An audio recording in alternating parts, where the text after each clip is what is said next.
नमस्कार साथियों, जय पीएससी एकेडमी के ऑनलाइन यूट्यूब चैनल पे आपका स्वागत है। अभी हमारा जो छत्तीसगढ़ में छत्तीसगढ़ राज्य के ग्रामीण विकास से संबंधित सारी योजनाएं अभी डली हुई हैं।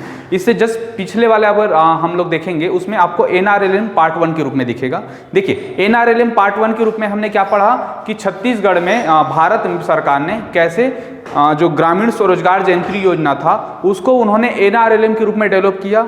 ज़्यादातर चीज़ों को कुल मिला के क्या किया, उसका नवीनीकरण करने की कोशिश की गई और उसके साथ साथ दो मार्केट ओरिएंटेड जो फीचर्स होते हैं कि अभी वर्तमान दौर पे बात करें कि जितने सारे स्वरोजगारी हैं, जितने सारे हमारे ट्रेनिंग दे रहे हैं, उसको हम अभी के वर्तमान जो मार्केट के अनुसार से कैसे डेवलप करें। बट क्या हुआ कि इसी चरण पे छत्तीसगढ़ सरकार भी पीछे नहीं रहा और छत्तीसगढ़ सरकार ने भी इस योजनाओं को भरपूर फायदा उठाते हुए हमारे जो रूरल डेवलपमेंट स्कीम्स हैं उसको और आगे लेके आए। ठीक है, अभी हम इस जो पार्ट है आज का हमारा वो छत्तीसगढ़ से रिलेटेड NRLM से संबंधित आंकड़े पढ़ेंगे, जिसमें हमारा इकोनॉमिक सर्वे रहेंगे और इकोनॉमिक सर्वे के साथ साथ कौन कौन से जो योजनाएं इसके अंतर्गत संचालित हैं वो भी हमें देखने को मिलेगा। ठीक है, ओके। तो अभी हम चालू करते हैं सबसे पहले राष्ट्रीय ग्रामीण आजीविका मिशन छत्तीसगढ़ में, जिसे हम बिहान के नाम से जानते हैं। ठीक है, इसको मैंने पिछले वीडियो में बताया भी था, बिहान। ठीक है, बिहान का मतलब क्या होता है, एक सवेरा। किसी भी व्यक्ति की जिंदगी में सबसे ज्यादा जो सवेरा होता है वो होता है रोजगार, क्योंकि रोजगार से ही क्या होता है, उनकी परिवार की सारी चीजें क्या होती हैं, जुड़ी हुई होती हैं। ठीक है, इस वजह से इसका नाम क्या दिया, बिहान। नवा बिहान नहीं है, नवा बिहान क्या है 2013 में और अलग से संचालित योजना था, अभी चल के आ रहा है बिहान है ये। अब हम लोग देखते हैं NRLM की शुरुआत जो हुई थी वो हुई थी जून 2011 से। ठीक है, जून 2011 से, और बिहान की शुरुआत कर दी हमने 1 अप्रैल 2013 से। तो 1 अप्रैल 2013 से इसे हम बिहान के नाम से शुरुआत किया गया। ठीक है, लागू छत्तीसगढ़ में कितने जिलों में है, तो सभी जिलों में लागू हो चुका है, ऐसा कोई ये नहीं था। ठीक है, इसका कोई चरणबद्ध नहीं था, जैसे मनरेगा में हमने क्या किया था, अलग अलग चरणों के रूप में देखा था, ऐसा इसमें नहीं है। ठीक, विभाग कौन सा होगा, तो पंचायत एवं ग्रामीण विकास विभाग, पंचायत एवं ग्रामीण विकास विभाग। ठीक है, जिसके अभी मंत्रालय या मंत्री स्तर पे कौन है, श्री रविंद्र चौबे जी, रविंद्र चौबे जी। और रविंद्र चौबे का जो विकास खंड या फिर हम लोग बोलते हैं विधानसभा क्षेत्र है साजा बेमेतरा जिला। ठीक है, इससे पहले 2-3 वीडियो में मैंने जिक्र कर चुका हूं इसका कि इससे पहले हमारा जो TS सिंहदेव जी थे जो अंबिकापुर विधानसभा क्षेत्र से है, वह इनको संभालते थे, इस डिपार्टमेंट को, इस विभाग को, मंत्रालय को। अभी वर्तमान में वह केवल स्वास्थ्य विभाग को संभाल रहे हैं। और जो हमारे रविंद्र चौबे जी हैं ये कृषि, जल संसाधन हो गया, पशुपालन हो गया, मत्स्य विभाग हो गया, और उसके साथ साथ पंचायत एवं ग्रामीण विकास। ठीक है, उसके साथ वो संसदीय विकास मंत्री भी हैं, मतलब संसदीय विकास मंत्री बोलता हूँ, उसके साथ ही वो क्या कर रहे हैं, हमारा जो संसदीय मंत्री बोलते हैं वो भी हैं। ठीक है, वित्त पोषण देखिए इस योजनाओं का, तो जैसे कि सेंट्रल गवर्नमेंट में चल रहे हैं 75-25 का रेशियो है, यही 75-25 का रेशियो रहेगा।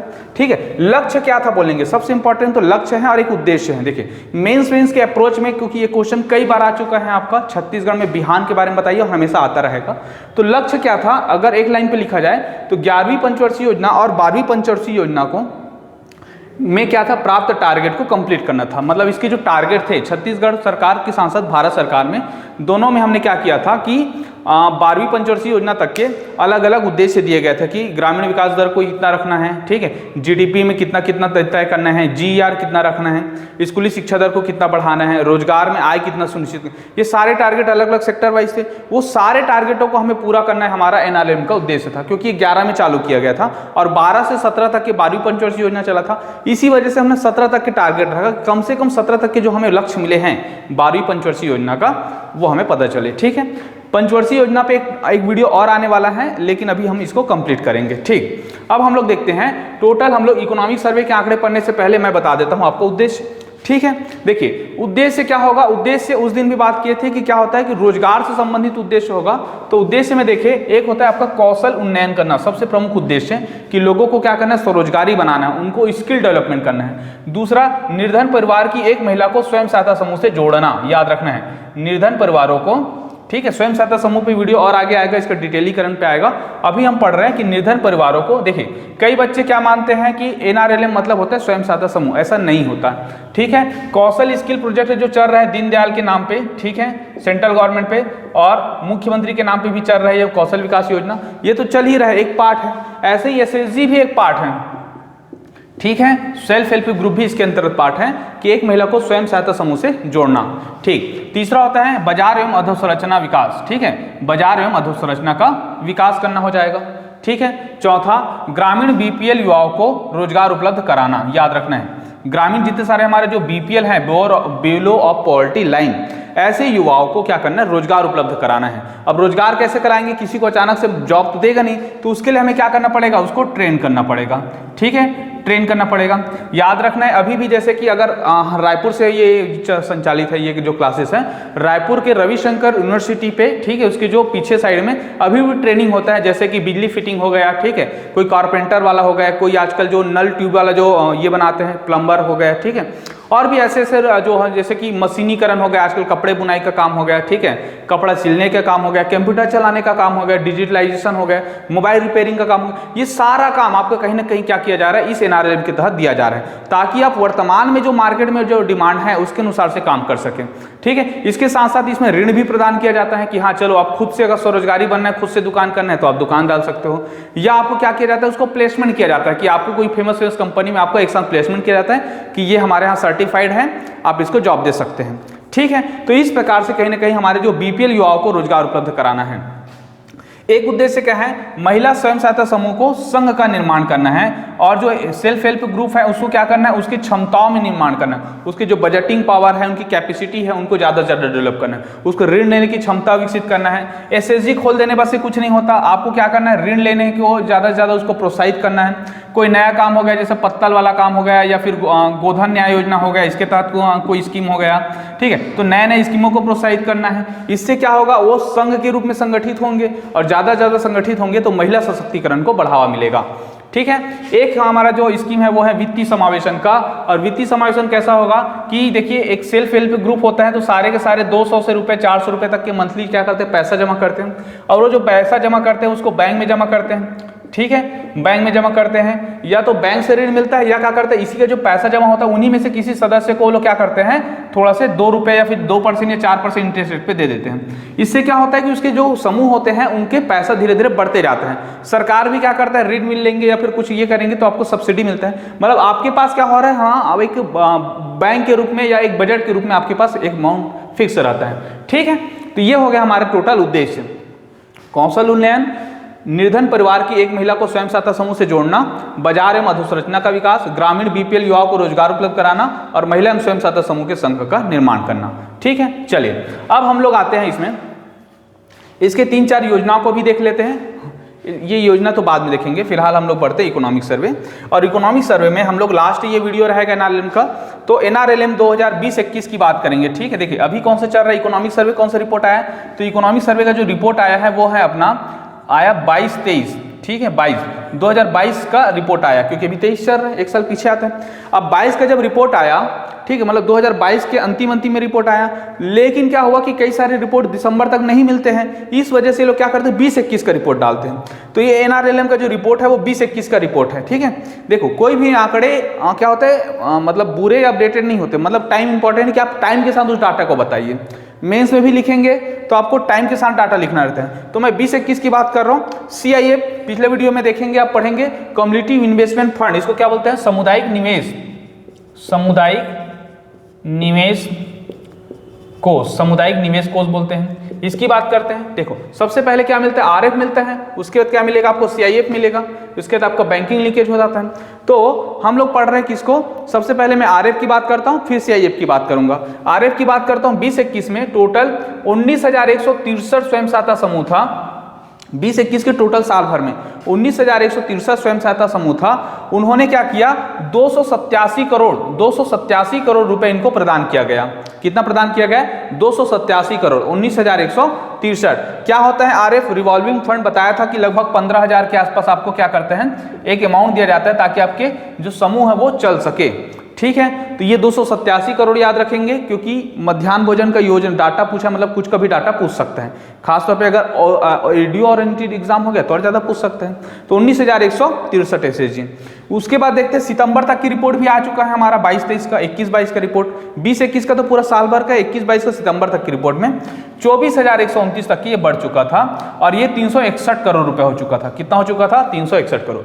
या तो आपको ये पूछेगा या तो ये पूछेगा, सितंबर तक की स्थिति में 24,129, ठीक है, इतना सेल्फ हेल्प ग्रुप बना हुआ था, और इतने में से 361 करोड़ का अनुदान मिल चुका है उनको। ठीक है, अनुदान ही होता है, क्योंकि आरएफ क्या होता है, अनुदान होता है, उसको वापस नहीं करना पड़ता। ठीक, उसके बाद दूसरा आप पढ़ेंगे सीआईएफ को। सीआईएफ में कितने हैं, तो 4342 सेल्फ हेल्प ग्रुप को, ठीक है, ये हो जाएगा आपका 260 करोड़ रुपए। कितना, 260 करोड़। ठीक है, 260 करोड़ नहीं होगा, हाँ 260 करोड़ हो जाएगा। ठीक है, अब आता है 20-21 की बात करते हैं, सितंबर तक के 14,447 जो समूह हैं उसको 8,659। ठीक है, देखो लाख हैं, लाख हो जाएगा दशमलव के बाद, जैसे कि लाख आता है तो ये हो जाएगा लाख। ठीक है, 10 लाख करोड़ 10 करोड़, तो ये टोटल 866 करोड़, 866 करोड़ है और ये 260 करोड़ है। इतना का क्या मिलेगा, सीआईएफ मिलेगा।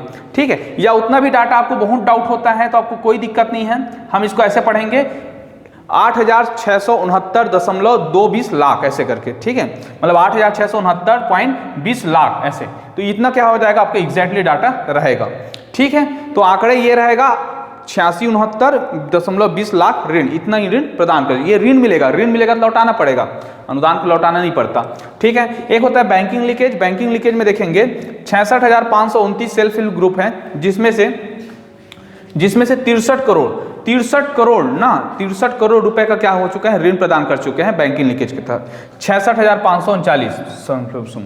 और ये भी आंकड़े क्या हो जाएगा, 20-21 का होगा, 20-21 का होगा, और ये आंकड़े हो जाएगा 21-22 का रिपोर्ट होगा। 21-22 सितंबर तक के ये 19,774 हो चुका है, जिसे हमने लगभग ये हो जाएगा आपका 153 करोड़ रुपए। ठीक है, 153 करोड़ रुपए हमने ऋण प्रदान किए हैं, तो ये बढ़ जाता है। ठीक है, पिछले साल का, तो इस प्रकार आपको याद रखना है। देखिए ये 63 करोड़ है, 15 करोड़ है, इस साल 15 करोड़ मिला है सितंबर तक के, और पिछले बार 63 करोड़ मिला है। ठीक है, एक डाटा को एक बार पढ़ के रखिए, दिमाग में दिखता है वो। ठीक है, मैं नहीं बोल रहा हूँ कि पूरा एकदम मुंह खागरा याद होना चाहिए, आपको देखना है, बार बार देखने से याद हो जाता है। मेंस में भी हो गया, अगले बार प्री हो गया, सब में तो काम आना है, क्योंकि ये इस साल के लेटेस्ट अपडेट वाले आंकड़े हैं। ठीक है, चलिए अब हमारा आता है विशेष परियोजनाओं। विशेष परियोजना में हमें देखेंगे उत्थान परियोजना। उत्थान परियोजना क्या है, विशेष पिछड़ी जनजातियों के लिए। विशेष पिछड़ी जनजाति मतलब जो हम लोग पढ़ते हैं ना कि टोटल हमारे जो 75 जनजाति केंद्र सरकार ने ये किया, पीटीजी ग्रुप बोलते हैं। पीटीजी ग्रुप में 5 हमारे हाथ हैं, उसी में से जो आजीविका प्रदान करना है, ऐसी जनजातियों के लिए आजीविका प्रदान करना है, और 9 जिलों को इसके तहत संचालित किए गए, चिन्हांकित किए गए। कितने जिले को, 9 जिले को। ठीक, दूसरा हमारा जो योजना है वो है मिलाप परियोजना। मिलाप मतलब मिलेंगे, तो कोविड-19 से जितने सारे प्रभावित मजदूर थे वो लोग क्या कर रहे हैं, पर्टिकुलर आए हैं वापस, अब उनको आजीविका पे करना है। तो ये खासतौर पे राजनांदगांव और कवर्धा पे चला था, याद रखना है, राजनांदगांव और कवर्धा पे। ठीक है, यहाँ के मजदूर ज्यादा आए थे, तो इनको आजीविका के लिए मिलाप योजना चलाया गया। ठीक है, एनआरएलएम के तहत। तीसरा योजना है स्वाभिमान योजना। स्वाभिमान योजना का क्या था कि गरीब वंचित महिलाओं के, ठीक है, प्रसव पूर्व पोषण स्तर में वृद्धि करना है। प्रसव पूर्ण उसके पोषण स्तर में क्या करना है, वृद्धि करना है। अब जो खासतौर पर बीपीएल वाले महिलाएं हैं, उनके प्रसव पूर्व उसकी जो हेल्थ अच्छी होनी चाहिए, इसके लिए चलाया था स्वाभिमान योजना। स्वाभिमान परियोजना में बात करें, एक स्वाभिमान बैंक का भी चला है। ठीक है, उसको भी मैं जिक्र किया वीडियो में, लेकिन वो बैंक से है कि आपके घर आके अकाउंट खुलेगा, लेकिन ये परियोजना है स्वाभिमान परियोजना। अब इसमें क्या किया कि टोटल 8 ब्लॉक को हमने चुने हैं, और 8 ब्लॉक को हम जोड़ी बना के हम क्या कर रहे हैं, वहां पर प्रोजेक्ट चला रहे हैं। जैसे कि राजनांदगांव की जोड़ी डोंगरगढ़ के साथ होगा, नरहरपुर की जोड़ी चरामा से होगा, दोनों कांकेर जिला का है। ठीक है, नारायणपुर की जोड़ी माकड़ी से होगा, कोंडागांव का, और दंतेवाड़ा और बस्तानार हो जाएगा। ठीक है, नीचे का। तो टोटल ऐसे 8 जोड़ी बना हुआ है। ये जो टोटल 8 जोड़ी जिला नहीं है, ये ब्लॉक है, याद रखना है। क्या है, ये ब्लॉक है। 8 ब्लॉकों का हमने चयन किया गया और वहां पे स्वाभिमान परियोजना चला रहे हैं। इन्हें ही समृद्ध बिहान कहा गया है। तो क्वेश्चन आ सकता है, समृद्ध बिहान में कौन से आपके ब्लॉक शामिल नहीं होते हैं। ठीक है, तो ये समृद्ध बिहान याद रखेंगे। ठीक, राजनांदगांव, डोंगरगढ़, नरहरपुर, चरामा, नारायणपुर, माकड़ी, दंतेवाड़ा, बस्तानार। ठीक, अब आता है हमारा चौथा, दीनदयाल उपाध्याय ग्रामीण कौशल योजना। ठीक है, यही एनआरएलएम है जिसे हम ग्रामीण कौशल योजना के नाम से शुरुआत किए थे। तो यह है 2014 से। ठीक है, 25 सितंबर 2014 एनआरएलएम के अंतर्गत चल रहा है। 15 से 35 वर्ष के ग्रामीण युवाओं को कौशल प्रशिक्षण देना है। ठीक है, तो कुछ जगह एनआरएलएम के नाम पे चल रहा है, कुछ मुख्यमंत्री के नाम पे चल रहा है, कुछ दीनदयाल ग्रामीण कौशल योजना के नाम पे चल रहा है। सेंट्रल गवर्नमेंट ने अपना नाम चेंज कर चुका है। ठीक है, 2014 से। ओके, 25 सितंबर से। तो इस प्रकार हमने क्या किया, इसके सारे योजनाओं को हमने पढ़ा है। ओके, और हम लोग 3 योजना और भी पढ़ते हैं, इसके बाद ये कंप्लीट हो जाएगा। ठीक, थैंक यू।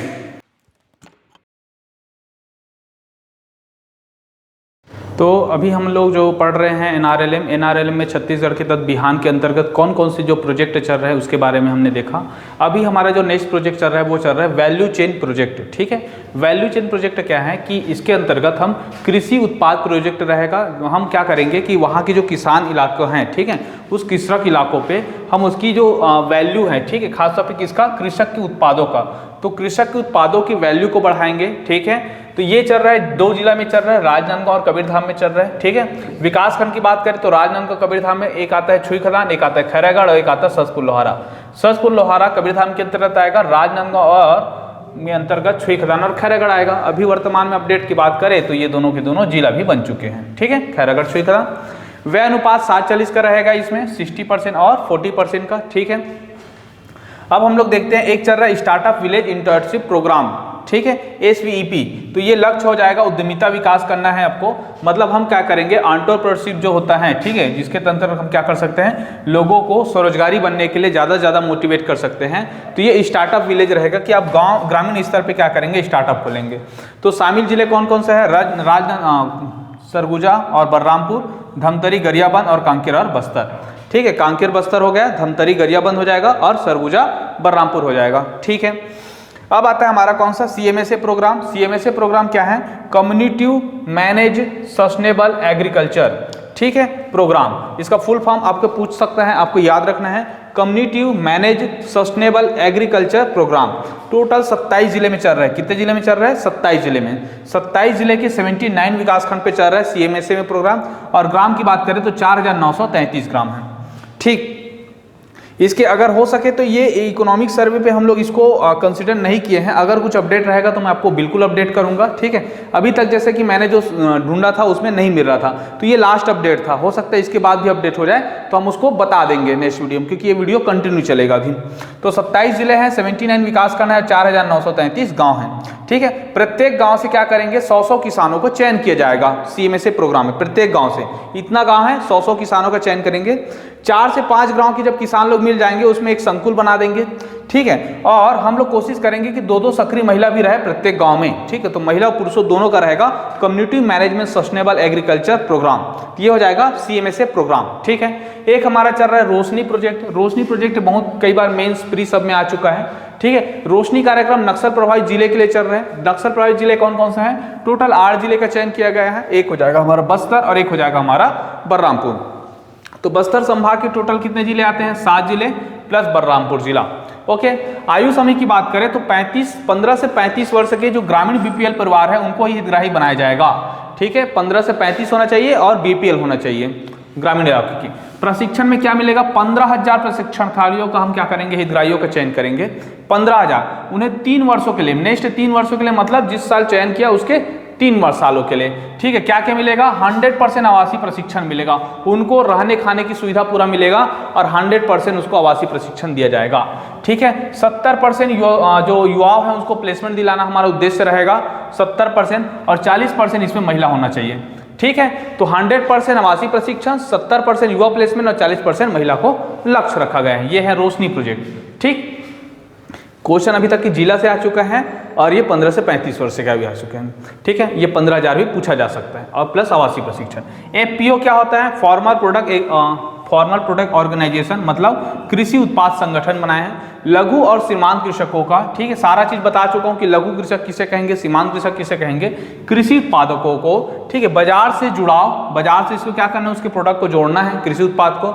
और ऋण प्राप्त में क्या होते हैं, कई बार चुनौती का सामना करना पड़ जाता है, बैंकिंग लीकेज नहीं हो पाता है, आपका बहुत सारे गारंटर मांगा जाता है। ठीक है, आपकी आय को देखा जाता है आपसे, हाँ आजकल के जो ITR मांगा जा रहा है, इन सब की जो चुनौतियां हैं उनसे कैसे निपटना है, इसके लिए हमने FPO गठित किया है। ठीक है, टोटल 7 जिले में चयन किया गया है। देखिए, बस्तर, कांकेर, नारायणपुर 3 एंगल, यहाँ से राजनांदगांव, धमतरी 2 हो जाएगा और ऊपर का 2 हो जाएगा सरगुजा, बलरामपुर। ठीक है, ये जिलों पे चल रहा है कौन सा, FPO प्रोजेक्ट।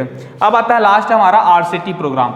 RCT मतलब होता है सेल्फ एम्प्लॉयमेंट ट्रेनिंग इंस्टीट्यूट। ठीक है, मतलब हम सेल्फ एम्प्लॉयमेंट के लिए ट्रेनिंग देंगे, ऐसा इंस्टीट्यूट बनाएंगे रूरल के लिए, रूरल डेवलपमेंट पे। तो 2008-9 से संचालित है ये। कौशल विकास प्रशिक्षण को लागू करना है अपने को। ठीक है, लीड बैंक व भारत सरकार की मदद से किया जा रहा है। लीड बैंक क्या होता है भाई, तो लीड बैंक एक प्रोजेक्ट था जो सेंट्रल गवर्नमेंट ने लाया था। इसके तहत क्या होता है कि जिस जिले आधार पे मतलब उस जिले में कौन सा बैंक सबसे ज़्यादा एक्टिव है, सबसे ज़्यादा कस्टमर है या सबसे ज़्यादा वित्तीय जो संचालन ज़्यादा कर रहे हैं, तो उस जिले पे जिस जिले पे जो रहेगा उसको हम लोग क्या चुनेंगे, लीड बैंक चुनेंगे। ठीक है, लीड बैंक चुनेंगे। जैसे कि रायपुर में अभी जो बात करें तो रायपुर में हमारा जो चल रहा है, रायपुर में कौन सा चल रहा है, सेंट्रल बैंक है, और बिलासपुर में SBI है। तो हर जिले में अलग अलग बैंक रहता है इसमें। ठीक है, वर्तमान में बात करें तो 28 जिले में संचालित है ये। प्रशिक्षण राशि बात करें तो टोटल 4,000 रुपये मिलेगा आपको 1 माह के लिए, और 5,000 रुपये मिलेगा अगर आप 1 महीने से ज़्यादा आपका प्रशिक्षण हो जाता है तो।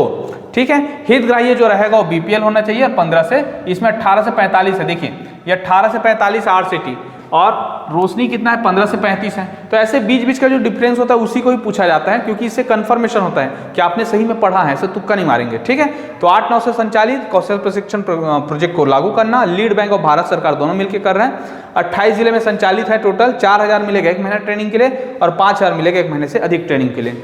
और BPL परिवार और 18 से 45 वर्ष से इसका क्या हो जाएगा, हितग्राही हो जाएगा।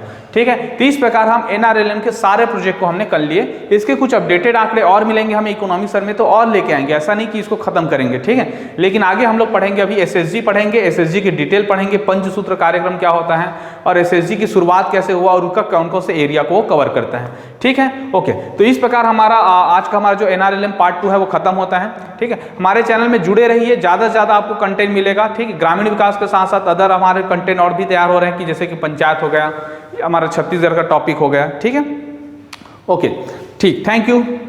एंड स्क्रीनशॉट के लिए हम अभी टाइम देंगे थोड़ा देर। ठीक है।